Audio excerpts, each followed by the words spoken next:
好，歡迎收睇呢集嘅自由 Live Show 啊！今日咧就係一日講兩個題目啊，兩個題目咧其實都係同一個性質有關嘅，就係國家安全。國家安全咧就最近大家甚囂塵上咧，當然就係成哥賣碼頭事件啦。因為大家都喺度諗緊啦，如果李嘉誠真係要賣港口，中國政府有啲咩方法係可以禁止佢嘅咧？最後掛上嘅嗰頂帽子安上嘅罪名究竟同咩有關咧？咁啊，當然啦。呢幾年最方便、最合意用嘅方法就梗係話影響國家安全啊！咁所以我哋其中一個題目咧就會講下李嘉誠而家賣港口咧最新遭遇嘅呢個官方嘅挑戰咧，就係開宗明義話俾你聽，你如果真係賣嘅話，我哋會依法查處。依嘅法咧就係聞樓梯響咗好耐，但係而家第一次有官方出嚟回應咧，就係話啦，可能會用反壟斷法。係去即係進行呢一個嘅調查。嗱，呢個係反壟斷法咧，之前就係一啲評論員自己講出嚟一個可以對付李嘉誠嘅方法，官方都未正式確認㗎。咁但係今日就有啦嚇，今日官方咧呢一個叫做外交部咧回應嘅時候咧，係第一次明確講到明咧，就係話啦，國家市場監督管理總局就此表示，注意到呢一個交易會依法進行呢個審查，保護市場公平競爭，維護社會公共嘅利益。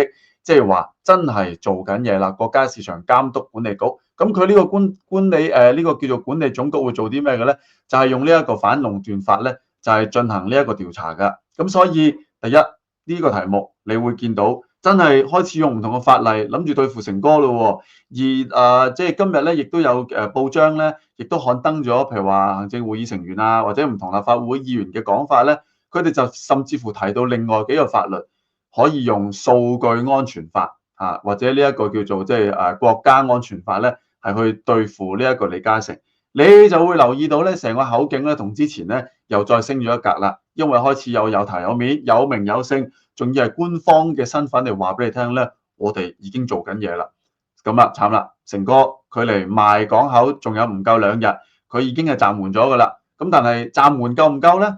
因為你用咗暫緩嚟退一步，呢邊就向前行多一步。你試下淨係暫緩唔取消啊！嗱，我哋就會用呢個反壟斷法咧，就開始嚟調查你啦。咁究竟呢幾個法律如果真係認真執行起上嚟，係點樣會對一個企業造成影響嘅咧？嗱，我哋有兩個例子咧，一陣間就可以同大家講下㗎。因為最近呢幾年咧，有兩個好大嘅案例咧，就係同頭先講嘅反壟斷法同埋呢個數據安全法咧都有關嘅。一個咧就係輝達英偉達啊，即係啦呢個Nevada 黃仁勳嘅呢一個嘅公司啦，就係中咗咧中國嘅呢一個反壟斷法嘅調查㗎。咁因為舊年年尾先立案啦，而家仲未完成呢個調查㗎。咁但係當日向呢一個黃仁勳開刀用反壟斷法咧，好多人都話就係同中美嘅地緣政治角力有關嘅，所以同成哥呢一單咧非常相似。我哋一陣間咧就可以即係傾下。咁另外一個咧，當然佢提到話數據安全法咧，就係滴滴出行嚇。之前就係幾年前咧就話想喺呢個美國上市，最後就俾人嗌停，翻嚟仲要重罰。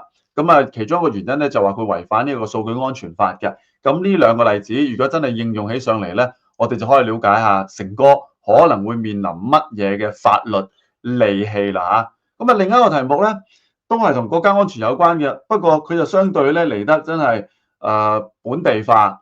亦都係嚟得咧就好個人貼身，兼且咧就係無限上綱啊！呢個就係同鄧炳強佢就點名批評幾個即係叫做社交平台同埋咧呢個知名人士有關嘅。佢分別點名咧就係批評呢個教育刺針嘅 Facebook page 啦，呢一個鍾建華啦，同埋蕭若元。呢有好多咧，其實就已經一早就唔係香港噶啦，呢個專業咧都海外運作噶啦。鄧炳強點解要無端端點佢哋名咧？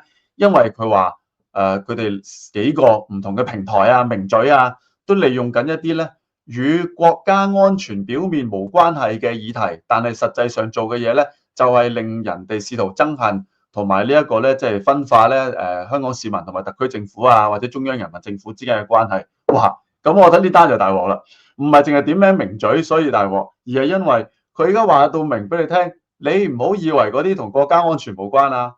實際上，你攞嚟用，你攞嚟使用嚟做槓桿，攞嚟做攻擊嘅話咧，佢就等於係同國家安全嘅案件一樣性質，同樣都會令人覺得你係想仇恨同埋挑起對特區政府嘅厭惡咁樣。喂，所以咁如果根據鄧炳強呢個邏輯，其實今時今日香港有邊單新聞係可以安全地去評論，而唔會跌咗落去呢一個所謂挑起引起咩特區政府嘅仇恨啊，或者離間即係市民同埋中央人民政府嘅關係咧？嗱，所以就住呢兩個議題，你會發覺殊途都同歸嘅，因為賣港口，你以為在商言商咧，佢話俾你聽 ，sorry， 國家安全問題；你以為批評一啲交流團肚屙嘅衞生問題咧，佢話俾你聽 ，sorry， 呢個又係同國家安全有關嘅問題，無處不國安，國安處處在啊！我哋就同大家講下呢兩個題目，咁啊歡迎你可以 subscribe、share、comment、like 自由 live show 嘅。咁啊嗱，先講第一單啦。嗱，第一單咧，因為咧好多知名人士喺度啊，咁啊大家見到咧都真係嚇一跳，係啦，呢個咧就係阿蕭生，你知蕭生好抵死㗎啦，係咪先？即係個人又比較瀟灑啲。咁啊，當阿鄧炳強咧有點佢名嘅時候咧，蕭生就話啦：唔好啊，鄧炳強先生，你原諒我啦，好唔好啊？咁樣。阿鄧炳強，你又高啦、高大啦、威猛啦、靚仔啦，你唔好嚇我先得㗎。喂，我有心臟病㗎喎，你唔好嚇到我騰騰震啊，震到我入心。喂，你要我點先得㗎？我日日讚好唔好？哇，特區政府好，特區政府靚，特區政府好勁，冇赤字，年年盈餘，經濟增長好勁，咁得未啊？你教下我啦，好唔好啊？咁樣，哇，即係呢個 post 有聲啊！你完全可以 feel 到蕭生嗰一種即係調皮嚇，同埋咧對於呢一個打壓力嗰種嘅輕視啊咁樣。咁啊詳情咧，大家就自己可以睇翻蕭生個 YouTube 啦嚇咁樣。咁但係佢就好瀟灑面對啦。咁但係作為其他人咧，可能睇到都會有啲緊張嘅，因為哇唔係嘛，喂又嚟點名，咁發生咩事咧？咁啊其實就同嗰個叫做教育議題咧就有關嘅嚇。咁呢個教育議題咧，其實都擾攘咗成即係又係差唔多成個月㗎啦，因為鄧炳強咧接受文匯星島訪問嘅時候，就話香港仍然面臨4大國安風險。哇！我以為唔止4大添，好多啦，係咪先？你日日咁多新聞，點止4大啊？其中一個咧就叫做軟對抗，咁我哋聽咗好多年㗎啦，呢幾年都即係嚇軟對抗咗唔少。佢話咧，有人看似用與國家安全無關嘅議題分化社會。喂，大佬！表面同國家安全無關，但係又可以分化到社會，仲話咧係可以即係叫做煽動分化咁樣。咁佢具體講咩咧？嗱，人名佢就點咗啦。香港民研副行政總裁前鍾建華啦，已經係被通緝咗噶啦。蕭若元時事評論員，亦都指社交媒體專業教育刺針創辦人，亦都係已經移英嘅前考評局嘅楊穎宇，就話佢哋咧利用呢一個聖保羅書院男生喺內地交流期間輕生咧，就誣蔑事件係國家逼學生前往內地交流而導致嘅咁樣。咁嗱，其實佢呢一句説話咧，隱含住好多好複雜嘅資訊㗎。我哋一陣間再講。咁但係咧，鄧炳強就不忘提到楊穎宇係反中辱華媚日啦，同佢出嗰條試題有關啦。然後就話啦，即使佢已經移英仍然利用唔同嘅機會進行煽動。佢仲講喎，佢話啦。楊穎宇本質根本就係企圖危害國家安全，而佢話啦，鍾建華同埋蕭若元咧，亦都以同樣方式進行分化，又直言軟對抗咧，每日都在發生。咁呢個咧就係佢所講啦，就話啦，哇呢個風險好多㗎，國安處咧舉報熱線已經收到90萬個有關國家安全嘅信息啦。喂，大佬，我真係想話，你睇到呢個信息，你驚唔驚啊？有90萬個同國家安全相關嘅信息，意思即係咩啊？意思即係喺香港地咧。最少有90萬個國家安全嘅危險係發生緊嘅喎，咁佢有冇拉到90萬個人咧？定係每個人都係重複舉報嘅咧？你淨係睇到個數字，人們都不禁要問啊，究竟香港係安全咗定係危險咗？未立國安法、未立23條之前，你都唔知道原來可以有超過90萬個同國家安全嘅危險漏洞問題係存在嘅喎。我立完法之後咧，反而出現咗啦。OK，我哋明嘅，即係話其實佢一路都喺度嘅，我哋唔覺啫。我哋咁多年都唔覺，全靠佢立咗法咧，大家先知道，哇！原來周邊咁多恐怖分子、咁多危險嘅人物，同外星人喺你身邊咧係冇分別嘅。嗱，咁但係我覺得呢壇嘢咧最離譜嘅地方就係，喂，呢一個係內地肚屙交流團，又或者係之後嘅即係之前嘅呢個輕生事件。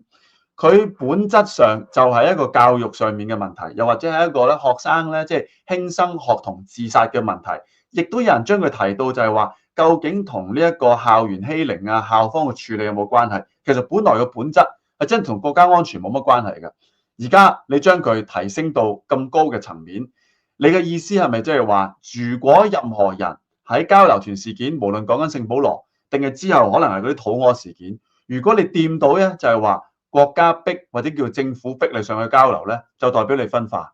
如果你將呢一啲肚屙啊，又或者輕生嘅事件，你將佢懷疑指向詢問同呢一個國家嘅層面，或者同呢一個叫做國情班嘅安排有關咧，你都叫做分化，你都係叫做煽動仇恨。喂，如果咁嘅話咧，即係你呢啲教育議題唔講得，其他嘢都唔講得嘅啫喎。嗱，因為點解咧？如果之前咪有嗰個叫做即係啟德體育園，咪話有人走後門噶嘛？有啲有個操內地口音嘅男子啊，帶啲人咧唔使飛入到去噶嘛？喂，如果根據鄧炳強呢個講法，如果你質疑啟德體育園嘅呢個漏洞，嗱，你輕輕質疑好啦。如果你話喂，辦事不力、把關不嚴，OK，到此為止。如果你加多兩句，哦，原來係講大陸口音嘅，唉，唔怪得知啦，係啦，上面都係有呢啲咁樣嘅沙哩弄送嘅嘢噶啦，可能係將上面嘅陋習啊，或者有啲人偷偷走咗落去，咁啊你死啦！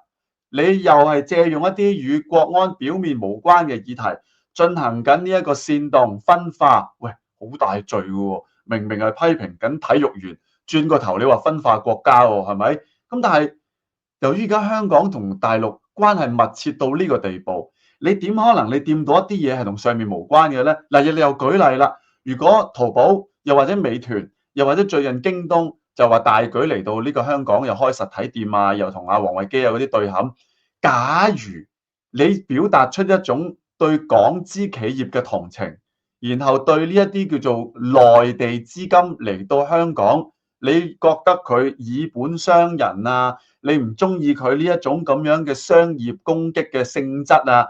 諸如此類，咁係咪又會變成鄧炳強口中嘅？喂，你係咪又諗住借啲與國家安全無關嘅議題，又抹黑分化中國咧？即係因特區政府啊，或者大陸嘅仲同中央人民政府關係咧？因為只要你事指同中國有關，你涉及一啲制度啊，你覺得一啲唔啱嘅規矩啊，譬如你話喂，呢個交流團係咪因為逼上去所以搞成咁咧？喂，佢就話你分化噶咯喎。但係你自己退後一步，你回想翻，譬如聖保羅呢件事，其中一個焦點就係話，究竟呢啲交流團係咪必須嘅？係唔係自願參加嘅？喂，呢個本來係 yes or no， 是或者非，黑或者白，係唔會有中間灰色地帶噶嘛。但係最麻煩嘅地方就係，你今時今日你再問教育局，可能佢都會話俾你聽，冇逼過你㗎，冇逼過你㗎，唔係強迫㗎。但係所有學生家長收到嘅信息就係，今日唔去，聽日都要去，聽日唔去，後日都要去。你唔去咧，公社科就唔合格，就畢唔到業，攞唔到嗰個分。喂，咁呢啲同唔即係同強迫有咩分別咧？其實好多人本來就係想探討究竟交流團嘅性質，你起碼交流團嘅性質搞清楚，咁大家可能先至會問嗱，係咪咧？咁你唔係一定要上去啊？唔上得唔得㗎？如果我擔心呢啲危險，唔上得唔得咧？其實件事係咁樣引發出嚟㗎嘛。咁但係而家鄧炳強去頭去尾，佢就將佢變成就係又賴啦。啊，如果你認為呢一個係賴國家交流團造成嘅傷害咧，你就係抹黑同埋唱衰，即係特區政府。呢個你係進一步令到香港嘅呢一個所謂言論自由嘅環境咧，係進一步收窄啊！本來已經收窄㗎啦，你而家咧就將呢啲紅線咧，再攞條 side pan 係咁大棒操落去，操到有咁大條得咁大條，咁冇嘢㗎。咁你咪更加令到香港人即係所謂噤聲咯嚇。咁不過你認為香港仲係擁有言論自由嘅，咁啊你自我感覺良好啦。因為與此同時啊，幾乎同一日咁就係。阿鄧炳強咧就又繼續向明報挑機，挑完再挑。第一次就係佢因為去泰國嗰度救人，哇！真係美國隊長啊！明報嘅記者就因為問咗佢一句：喂，你離開香港做咩唔刊憲啊？咁樣佢就大發雷霆，話你而家係咪即係專門揾政府不是，就唔係關心特區人民嘅。咁後來明報咧其實就喺編輯室手記嗰度咧就回應咗鄧炳強嘅呢個疑問。嗰篇文寫得好好嘅，其實嚇，因為佢就即係話咗俾你聽咧，喂，我哋其實記者嘅職責係啲咩啦？我哋點解要問呢個問題啦？甚至乎咧，即係其實記者佢需要刊憲嘅疑問咧，早係喺之前咧，佢即係叫做曾蔭權年代，亦都已經試過啦。有理有據有節，話俾你聽，我哋嘅提問係合情合理嘅。咁啊，駁完之後，鄧炳強再駁喎，佢就不滿明報嘅不滿，反駁明報嘅反駁，佢就再嚟多次，佢就話啦：喂，唔啱喎，不滿題為記者嘅提問文章內容偏頗誤導。其實你明㗎啦，所以內容都唔使深究㗎啦。換言之，對鄧炳強嚟講，你質疑佢嘅去向，你又係挑撥離間，你又係搞分化。你反駁佢嘅反駁，佢又會繼續話你偏頗同埋與事實不符。咁即係話喺鄧炳強眼中咧，所有問題都同國安有關，同國安有關嘅係同國安有關，表面同國安無關嘅，但係你攞嚟影響咗國家安全嘅，都等於同國安有關。叻仔，呢個就係阿強哥佢話俾大家聽咧，喺香港嗰條國家安全嘅嗰個問題涉及之廣咧，係真係無遠弗屆㗎嚇。嗱，由此就引申去第二個問題，就係頭先我哋講嘅，亦都係大家更加關心嘅李嘉誠嘅呢一個即係賣港口事件。咁如果你連質疑一下學生參加交流團是否必須，佢都會認為你係危害國家安全，你就老屈呢一個國家嘅行為嘅話咧，咁啊成哥賣港口咧，你就更加走唔甩，同國家安全係真係一定會扯上關係啦。嗱，最新嘅發展啦，咁啊之前就話李嘉誠已經講咗啦，佢哋就話喂，應該咁講，多番消息傳嚟，都係話李嘉誠佢哋會暫緩4月2號就唔會有交易嘅。咁但係具體係咪真係會咁樣博取，係咪咁樣落實咧？到而家都唔知㗎喎，冇任何具體嘅表態出到嚟㗎喎。你淨係可能見到大家呢幾日咧就開始有啲沉默，然後就開始喺度放風啊，最多就話啦，就算4月2號唔交易咧，唔代表唔會交易，因為4月2號咧只不過係最早可以交易嘅日子啫，又開始多咗呢啲信息出嚟。咁但係官方而家個出招係點樣咧？頭先我哋都講咗啦，外交部第一次確實咧就咁樣去回應，就話啦，喂，3月31號郭家坤主持呢個外交部發言人，有記者就問啦，中國國家市場監督管理總局會審查長江和記移向貝萊德財團出售有關港口資產一事，你對此有何回應？郭家坤咧就話啦，我哋注意到有關報導，市監局咧將會依法進行審查，保護市場公平競爭，維護社會公共利益。再次強調，中方一貫堅決反對利用經濟脅迫、霸道、霸凌、侵犯、損害他國正當權益嘅行為。喂，各位，呢個的而且確係升咗級啦。點解話升咗級咧？因為今日呢一個嘅回應咧，同3月18號，即係話賣完呢一個叫做即係透露要賣港口，然後就引起內地注意嘅時候咧，外交部當時咧有第一次嘅回應㗎。嗱，你可以睇下。呢個就係3月18號，3月18號，當時毛寧啊，呢個外交部發言人被問到有關報導嘅時候咧，佢只係講咧具體情況，建議你向中方嘅主管部門了解。作為原則，我哋想強調，唔想俾你有經濟迫害。尾嗰段咧，同而家頭先嗰個外交部發言人講嘅係一模一樣㗎，但係頭嗰段就唔同啦。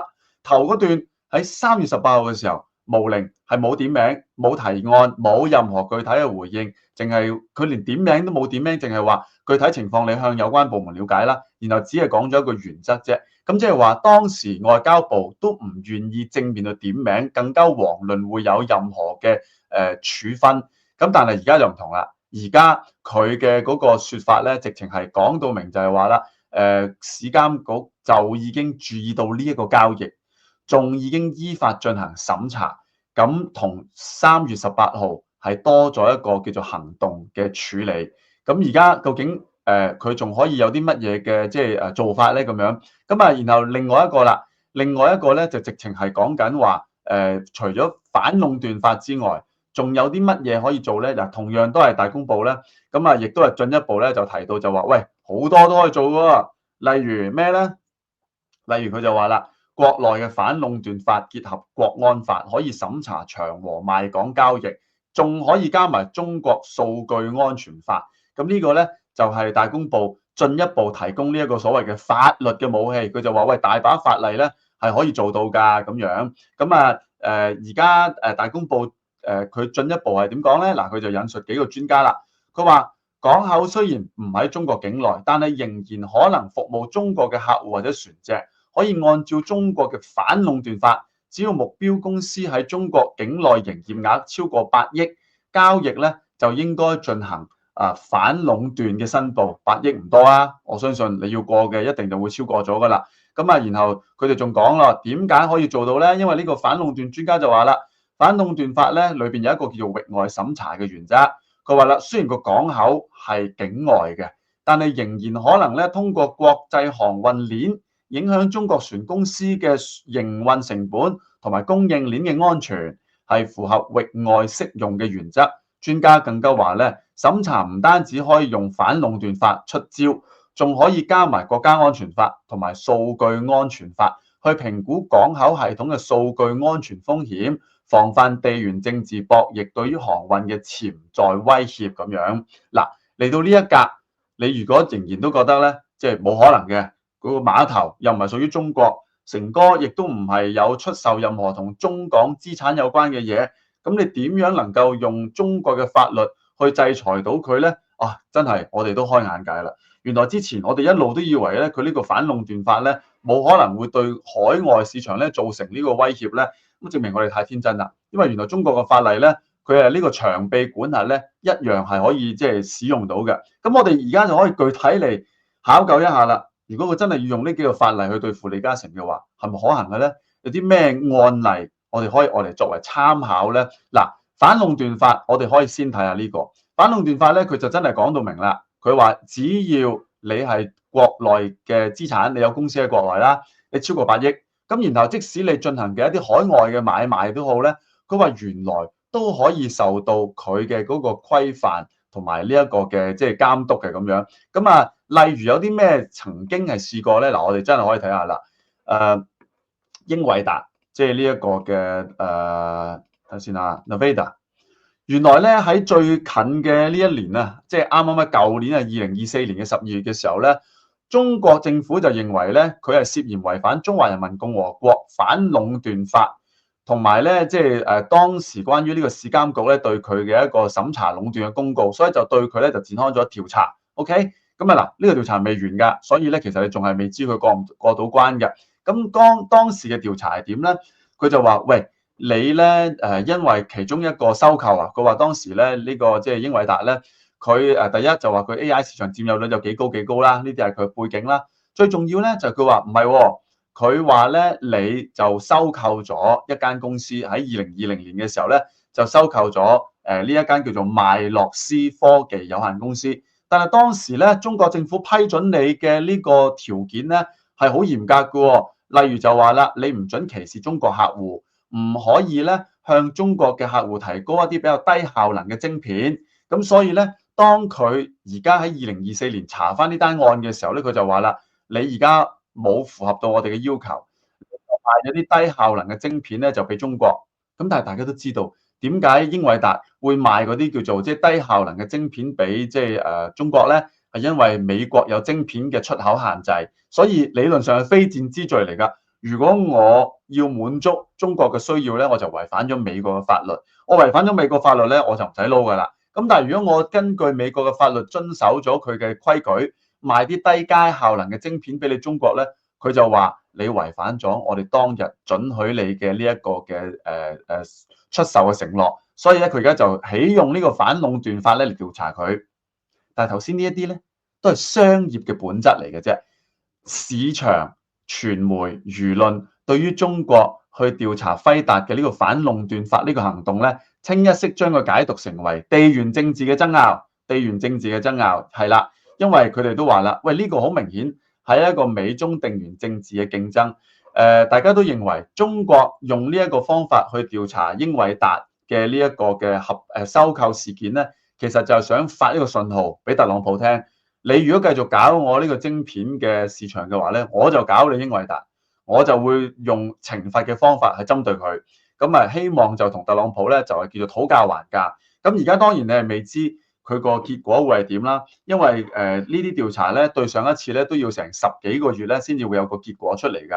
咁但係你從呢一個英偉達事件咧，你就會知道真係中國嘅反壟斷法，佢係可以針對一啲海外嘅公司，英偉達都唔喺中國登記添，但係佢只不過喺中國有交易，然後佢係叫做違反咗當日佢所謂喺呢個併購案裏邊咧，當中國嘅壟斷反壟斷嘅機構去調查佢嘅時候，佢就曾經作出承諾，得，即使我有咁高嘅市場佔有率，即使我已經處於一個咁大嘅霸主地位，但係我承諾以後賣俾中國客戶咧，仍然都唔會歧視你嘅。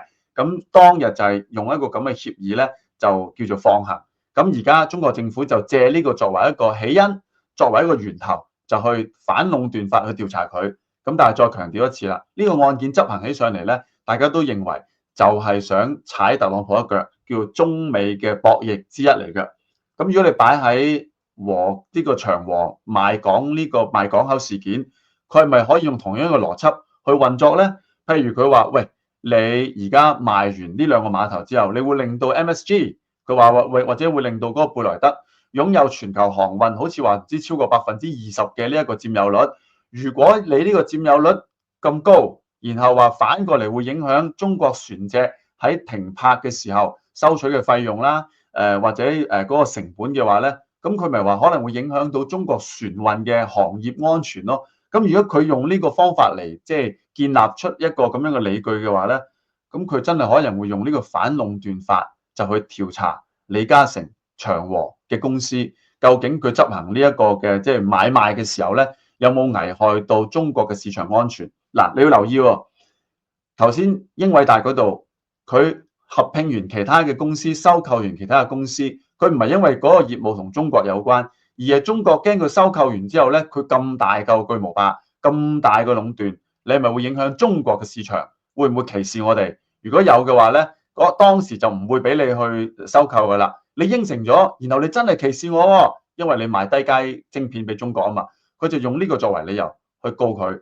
所以嗰個脈絡咧就係你嘅一個收購嘅動作，如果影響到中國市場咧，中國嗰條法例就可以嚟搞你噶啦。咁如果喺船運呢一件事上面，佢似乎又可以咁樣去理順喎。你如果賣完港口俾佢哋，如果佢嘅佔有率太高，然後就可能會卡住咗中國船運嘅收費嘅話咧，咁你咪影響我中國嘅船運市場，咁唔得啦。我認為你就係違反咗呢一個即係反壟斷法，我要調查你咁樣。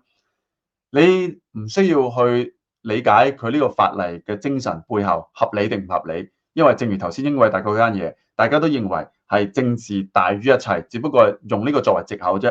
咁但係你睇頭先個案例咧，你就會知道，咦，唔係冇可能嘅喎，唔係無中生有嘅喎，唔係話破天荒地用呢啲方法嚟對付不涉及中國資產嘅東西喎，原來係可以咁做嘅喎。嗱，呢個係第一個方向。咁第二個方向啦，佢話係數據安全法啊嘛。數據安全法咧，當日滴滴出行嘅時候咧，就係咁樣中咗招啦。因為滴滴出行本來就係想上去美國嗰度上市，後來俾人叫停咗，因為咧佢就係懷疑，喂，你收集咁多數據，你可能咧係會違反咗中國嘅數據安全法。嗱，我哋可以睇下呢一個，佢呢個咧就係當日嗌停咗，即係呢一個滴滴出行嘅時候咧，所講嘅內容嚟㗎，揾翻先係啦。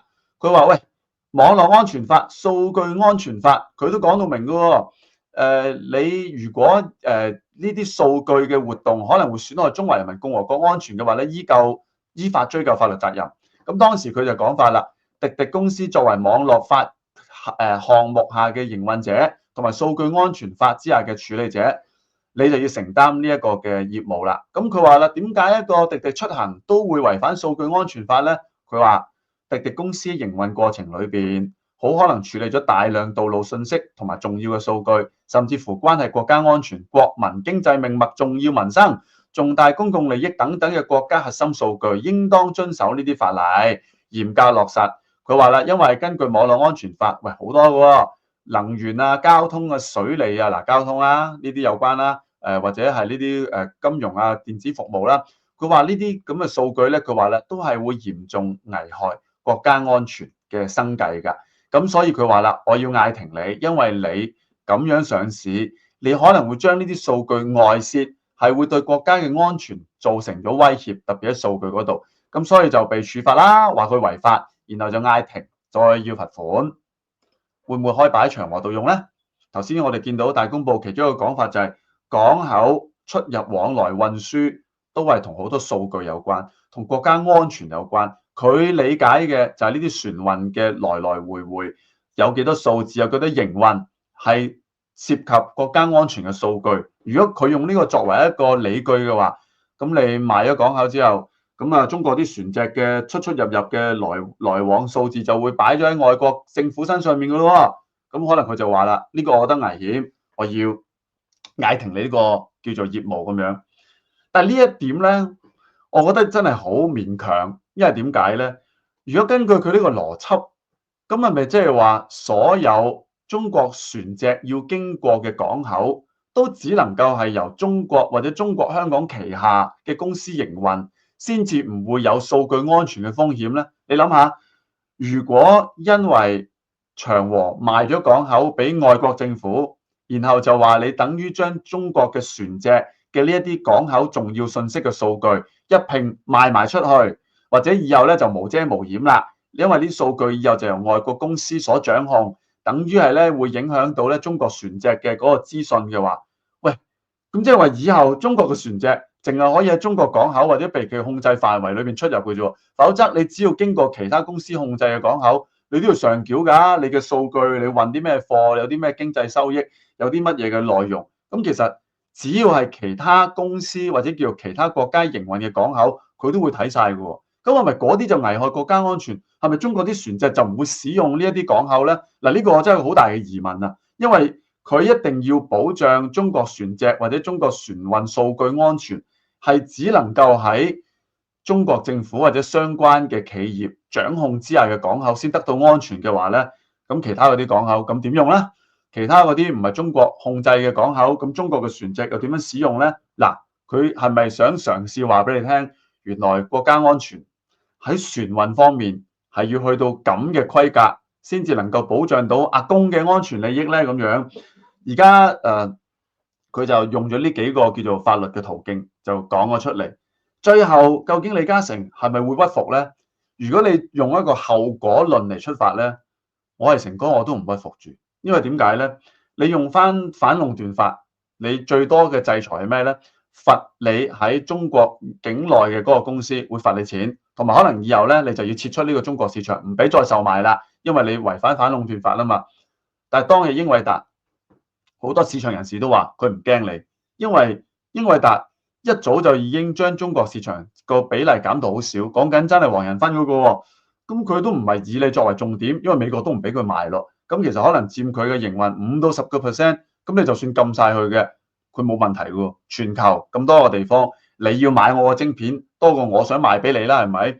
咁所以佢對呢個英偉達嘅嗰個懲處咧，據講唔係令人太擔心嘅啫，唔係令人太擔心嘅啫。咁啊，同樣道理啦。如果你話李嘉誠真係俾佢用反壟斷法去調查嘅話，嗱，如果根據佢嘅講法，咁就係你喺國內啊或者中國嘅資產可能就會被調查啦，可能就會被罰啦。咁嗰個錢係幾多咧？之前都講咗啦，佢而家喺中國嘅業務就大概12%，咁即係話俾盡你就係罰呢一鑊。咁然後佢都走啦，佢都話準備分拆上市咯。雖然而家佢又唔承認啦，佢又開始 hold 住啦。佢話我哋研究緊呢個可能性啫。但係你諗下咩叫驚弓之鳥咧？如果經此一役，無論賣唔賣得甩都好咧，你都知道李氏家族已經成為咗喺中共眼中咧並不可信嘅商人。咁如果你係呢個企業，你會繼續係將你嘅業務、你嘅利益擺喺呢一片不明確、對你不友善嘅地方啊，定係走為上着咧？咁你就算真係要喺度營運嘅，可能你都會自己再小心謹慎，減低個風險。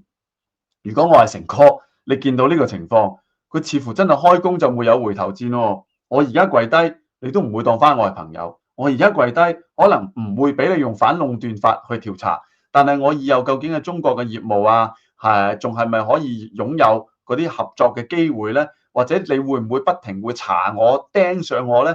即係其實我諗就都心裏有數啦。更何況之前都話點解佢哋要被逼啊行到呢一步咧？就係如果我 hold 住呢個港口，我可能最後都係會俾巴拿馬政府 drop 咗，會俾特朗普政府逼迫之下冇咗。咁你兩害取其輕，咁你會應該點揀咧？咁樣所以而家仲要喎，4月2號咧個日子個重要性就係特朗普揀噶嘛。4月2號佢定為國家解放日，開始要向呢個全球汽車都要徵收呢一個嘅即係關稅，影響船運，因為汽車都係由船運嗰度來來回回嘅，所以基本上對李嘉誠嚟講，點解要賣港口咧？因為佢知道當特朗普打關稅戰，唔係淨係影響美國自己本身嘅經濟，係會影響全球嘅呢個物流貨運。因為當大家真係受限於關稅戰嘅影響，可能你買少咗貨，你入口出口嗰個生意額會少咗嘅時候，船運就自然會下降㗎啦，個使用量，港口生意利潤又會下降㗎啦。咁對佢嚟講，佢就更加要買啦。所以而家咧，除非你話大陸唔係淨係用頭先嗰啲反壟斷法呢一種手段，淨係罰你錢、扣你嘅錢財，除非你係真係動用到召見你、做人質、禁錮、限制你種種嘅原因，又或者再誇張啲，好似我哋上一集所講，全方位地抵制、徹查，甚至乎係杯葛李氏企業，係咪係咁搞電訊盈科啊？係咪會對 Now TV 你仲要攞牌冇牌俾你攞㗎咯？係咪會做呢啲嘢咧？係咪話京東唔送任何長實呢個長江實業佢哋有關嘅嗰啲叫做地產項目嘅住宅咧？即係舉例係咪要去到咁大咧？如果係咁嘅話咧，你話嗰個威脅去到咁大，可能李嘉誠先至會再諗一諗人身安全同埋即係長遠嘅嗰個商業利益。但係我都係嗰句啊，即係如果都已經去到勢成水火，真係除非你聽日拉咗我嘅啫。如果唔係，究竟係今時今日即係跪低所謂暫緩，究竟仲可以有幾大嘅幫助咧？對於自己喺中國政府心目中嘅嗰個叫做形象，所以咧有陣時世事可能就係咁啊。當你北風越吹越大咧，可能你反而會令到李嘉誠覺得我唔走唔得啦，我唔賣埋呢個生意唔得啦。而家得罪你一個好地地，如果我而家唔賣嘅話咧，得罪埋特朗普咯。你而家嗌停咗，最後真係唔賣嘅話咧，兩邊不是人，中共唔會當你係朋友，美國繼續會當你係敵人。咁似乎個勢頭都幾明顯，暫緩睇定啲風聲，會唔會再涉及埋中美之間嘅政治博弈？睇下佢哋講唔講得掂數。不過似乎呢個生意呢個港口都係屬於非走不可㗎啦。好啦，呢一集就講到呢度啦，多謝大家收睇。咁下一集自由 live show 再同大家見面，comment、subscribe、like、share，冇人歡迎。下一集再見，拜拜。